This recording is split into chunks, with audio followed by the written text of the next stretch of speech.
I mean, the first real game where I really felt like I was comfortable was against UCLA. We played Lonzo Ball and the Holiday brother and all them. I was 15 that game, and I was like, man, like I could play with anybody. Yeah. That's really when I felt comfortable. I was like, all right, all I just gotta do is hoop and just play my game.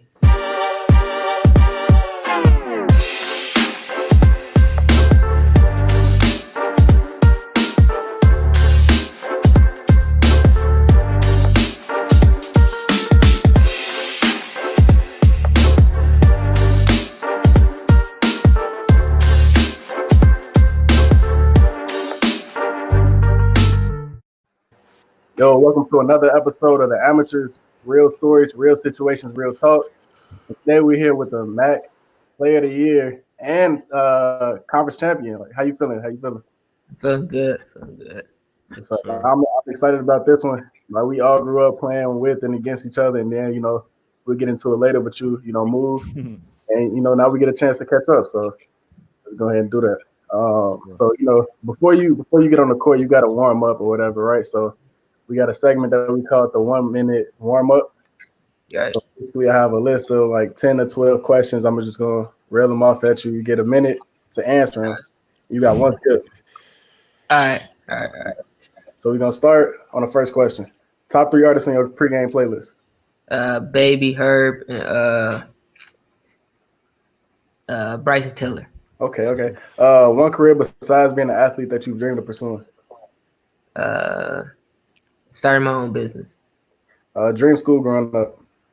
Duke. Sport that you least talented in.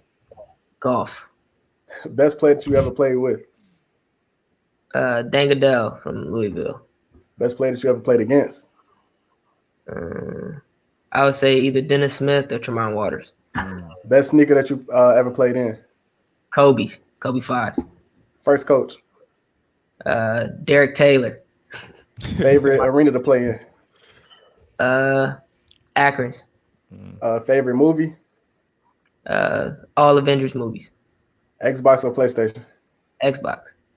Favorite PG of all time.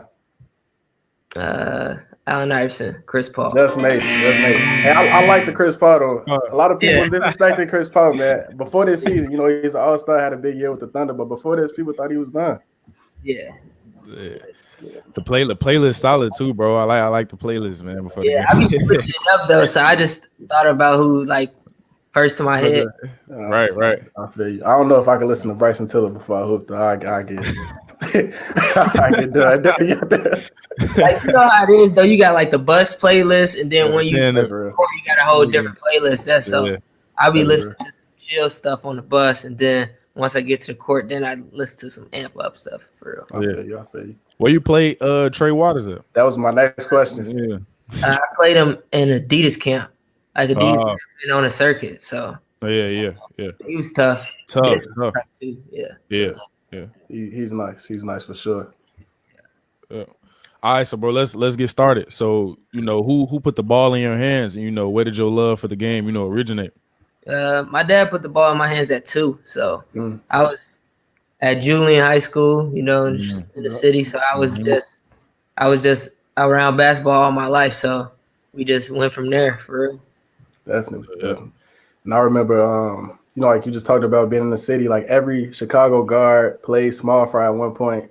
And people out of state don't really know like how competitive that is. Or we might have been like, 4 feet, 4'8". We was going at it. Right. Yeah.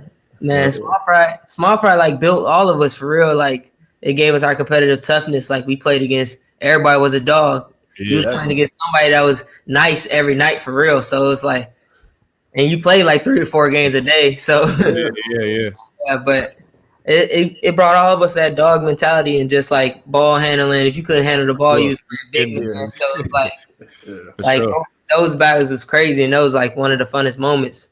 Yeah, me and Bryce, bro, we was just talking about that. Like in Chicago, we was having like 3 of days and didn't even know it. You know what I'm saying? Going from gym to gym. Right. You had small fry, then probably a AAU game or something. So yeah, for sure. Especially y'all play with Miss Foster too. So that's that's even crazy. Yeah, for sure. Yeah, people don't know about that either. That you talk about like like the mental aspect being a huge part of the game, like that's gonna get you ready for it for sure at an early age. Facts. But then, yeah, bro, I was gonna say too, bro. We played on the Go Getters together too, so we did yeah. You know, like the Chicago basketball scene, we just talked about a little bit. It's crazy, especially when we're young. I honestly feel like somebody could have made like a reality TV show off of like Chicago basketball back then and made a killing. Like we had Chicago Hoops, Junior Jocks, the whole message boards, parents getting too involved. It was crazy. But you know, you and your family decide to move from Chicago to Florida, and I remember that being like a big deal, you know, in our basketball community back then. But I was wondering, what was that conversation like, you know, between you and your dad when he told you that you guys would be moving? Man, I didn't want to leave for real. Like all my friends in Chicago, all my family's in Chicago, so it's like, man, like people don't think I'm soft because I'm moving. Like it was just like a whole thing that went into it. So like he was just like, this probably the best decision for our family and stuff like that. And little do people know, he ended up leaving the year. Like I stayed for 8th grade and he left that year. So I didn't even, like, my dad wasn't there like whole 8th grade for real. So that was challenging. I was living with my mom and my sister. So it was just like, man, like I couldn't work out like I used to, like none of that. So it was just, I had to get it on my own for real. So once I moved, got out there, like we laid out like a whole plan for how it's gonna go, and that's what we've been doing since then. Just following that plan. Right. Paid off. Man, that's tough. Did you feel like you had an obligation, you know, to represent Chicago, you know, once you left or whatever? Yeah, like everywhere I go, like people be thinking like, oh, Chicago is this, is that, and I'm like, man, y'all don't know, like just having that grit and having that determination to be better than everybody. It was just like I got that from Chicago. It wasn't from nobody else. That's just Chicago in me. So exactly, that's how it go. For real. Right, for sure. And you know, your dad, bro, he's like a legendary, you know, coach in Chicago. You know, he coached so many Division I players, pros, Sean Docker. You know what I'm saying? The whole city, you know, embraced him during that time. But talk about your like your relationship with your dad, man, you know, on and off the court. I mean, that's my best friend. Like after every game, I call him. After every game, we talk, see what he thinks, see what I could have done better and stuff like that. But when it comes to down to basketball now, we don't really talk much about it because I got a good coach here. So we just only when I ask him do we talk basketball. I mostly ask him about business stuff and stuff about how they doing out there because challenging. Like he got a whole new squad every year pretty much, so it's like how you doing out there, how you recruit players, because at the end of the day I feel like I could take over that business after my basketball stuff is done. So that'd be dope. You know, you moving on to college, you played your first year at Long Beach State, and you know, like we all have our, you know, learning curve our freshman year, but what was that, I guess, like welcome to college basketball moment for you?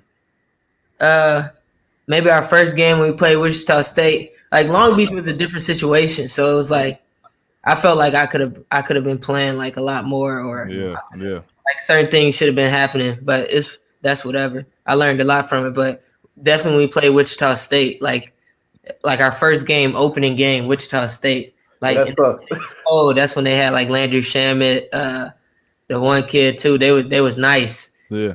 Like the crowd, like when they did like the starting line, the crowd like turned their backs and stuff and brought out the paper. I was looking at the crowd like, dang, like this. I was like, it's great because at Victory Rock, like we didn't play like big crowds like that. So I really wasn't used to it a whole lot. I was used to the competition, but the crowd aspect too was crazy. Yeah. Right. They start the game, and I didn't start at this point, so they came out like whooping us, and I'm like, oh, we about to get whooped on that. Like, man, like I'm about to go in here and just have some energy and try to do something. I came in, got an N1 like first play, like I was geeked, but like after that it was like 40. We lost by 40. I was like, oh yeah, this not what I like. Nah, for sure. Real quick, Jen, do you remember like your first? Because I know neither one of us started either, but like your first game, like your first real game in college. Yeah, so I remember for me, it was the same thing. I'm like, all right, we really here now. Like, let me get in and just like give energy. And I got in and made a bucket. So I'm like, all right, yeah, I'm here now. You know what I mean? Yeah, facts. Yeah. I mean, the first real game where I really felt like I was comfortable was against UCLA. We played Lonzo Ball and the Holiday brother and all them. I was 15 that game, and I was like, man, like I could play with anybody. Yeah. Like, that's really when I felt comfortable. I was like, all right, all I just gotta do is hoop and just play my game. Yeah. Hey, you brought up a great point, bro, about your situation. Like, I don't think people understand how important that is, man. Especially like making that transition from high school to college, bro. Like that's you know what I'm saying, for the athletes out there, bro. Like, make sure y'all go to the right situation, man, because that's big. Yeah, you just gotta really like read between the lines. Like, coach is gonna tell you anything to recruit you.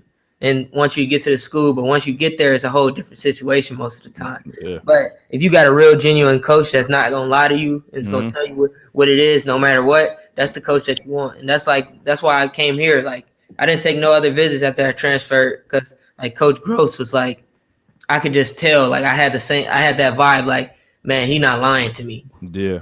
I was like, it's a little bit different going to Long Beach. It was kind of, I don't know. Right. And he had just left Illinois too, I remember.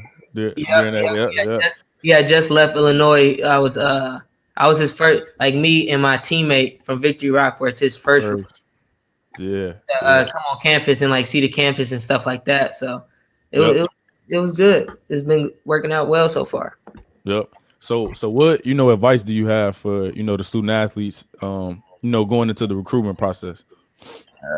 The advice that I have that it's not easy, especially now with the ruling that they about to come out with that people can transfer and play right away. Yeah. So if y'all not like y'all schoolwork not right, y'all basketball, y'all doing other things outside of basketball, like make sure y'all doing the right things on and off the court so y'all can have that advantage. Because nowadays, like, people want to stay old because it shows that staying old wins.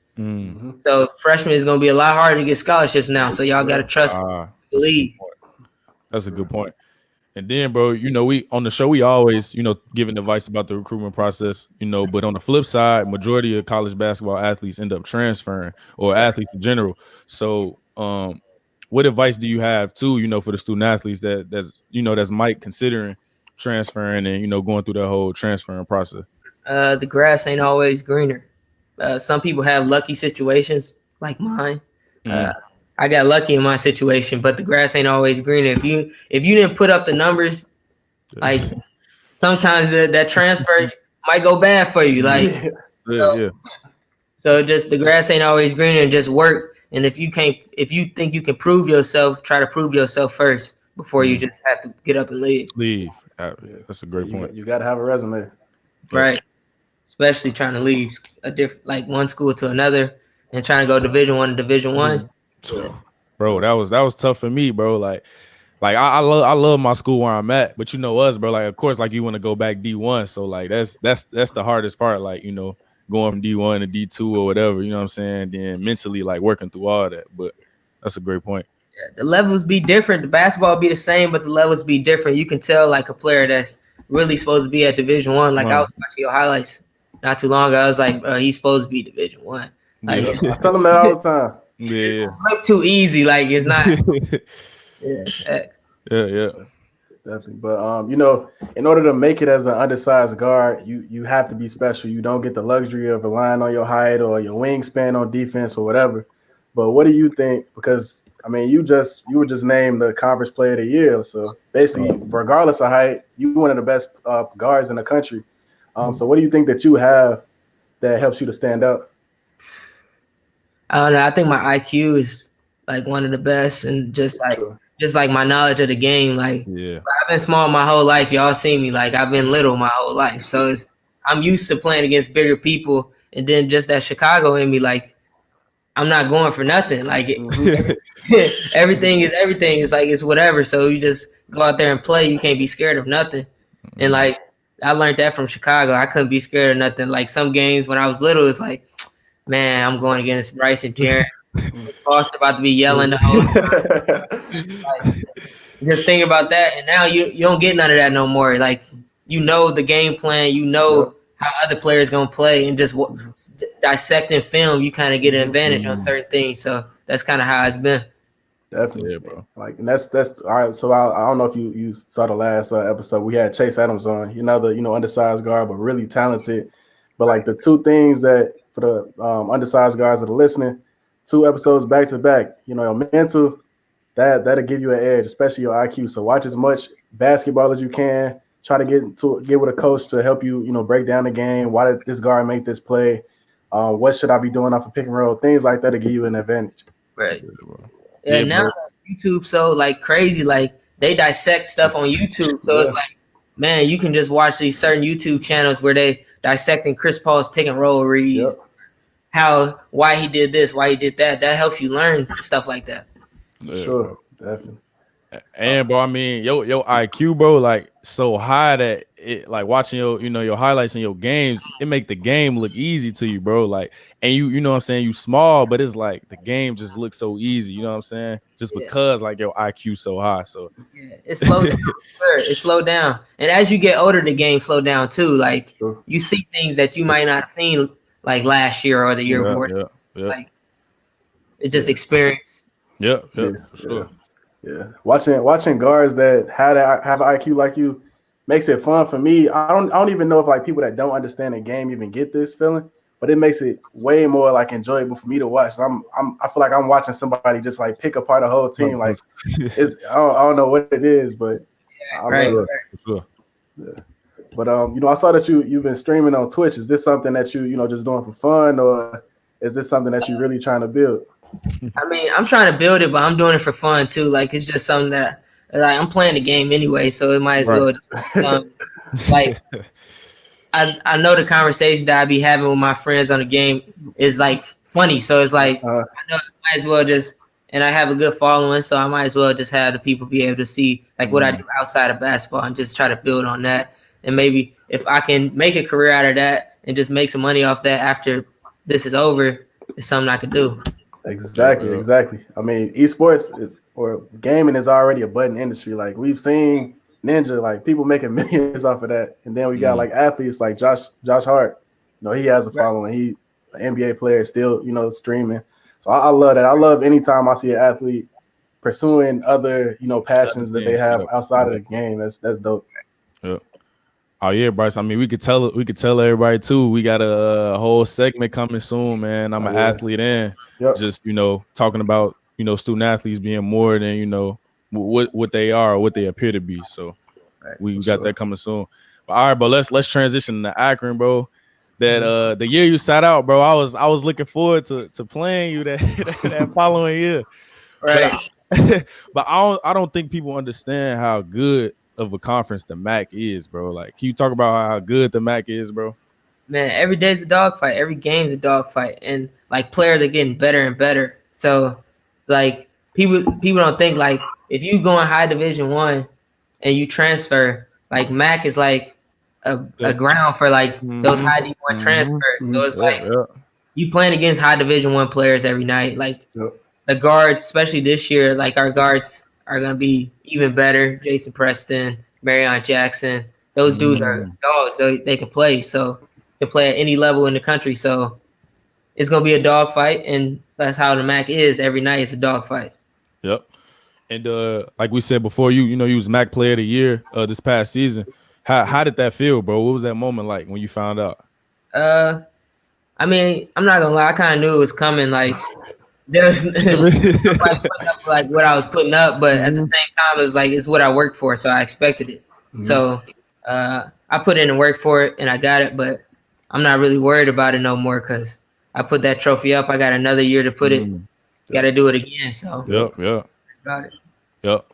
And then y'all were 24-7, right? 24-7. Yep.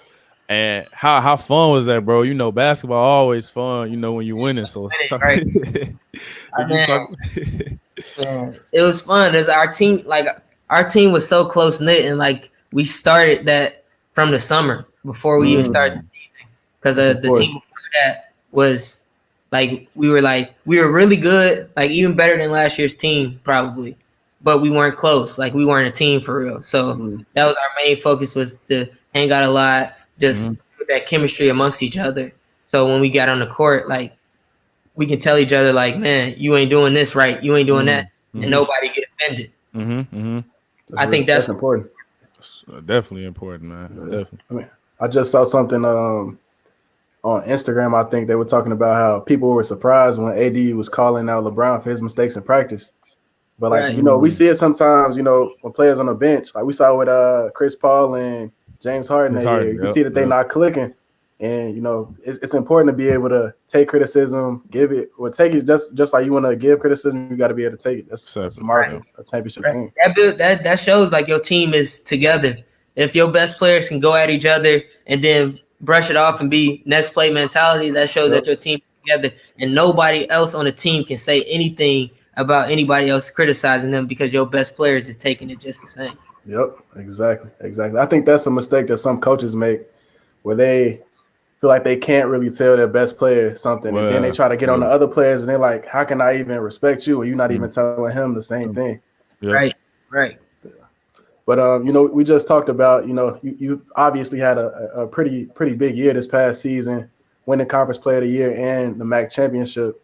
And, I was thinking, like, how do you even follow that up? And I guess the only way is to do it again. But, unfortunately, you guys weren't able to go on and play in a tournament. So how tough was that to be like, we just put in all this work to get to the point we've been waiting on, and now that's basically like just gone. And it's out of anybody's control. It was crazy because we was on the floor when they told us to get off the floor. Like, we were warming up. So, and like, we waited in the locker room for like an extra hour. They started like temperature checking us and all that. We think we're going to play. And then they just came in and just scrapped it all. So it was just like, man, like. This was in Cleveland? Yeah. So y'all was, dang. Cleveland on the floor. On the floor, like warming up. Then I seen, like, I knew it was coming because I seen both the trainers walk out at the same time and like talk to the coaches. I was like, damn, we about to go back in the locker room. It's chalk. Man. So I was like, man. Then we go in the locker room and we just sitting there kind of just waiting. And like our AD came in and told us like, we're going to end up playing. We just have to do these temperature checks. And if you don't want to play, you don't have to play. Everybody was like, we playing. Like, exactly. It's a lot on the line. Like, we playing. And then like we did temperature checks. So we warmed back up, like thinking like, okay, we 15 minutes in the locker room, throw the music on, start jumping around again.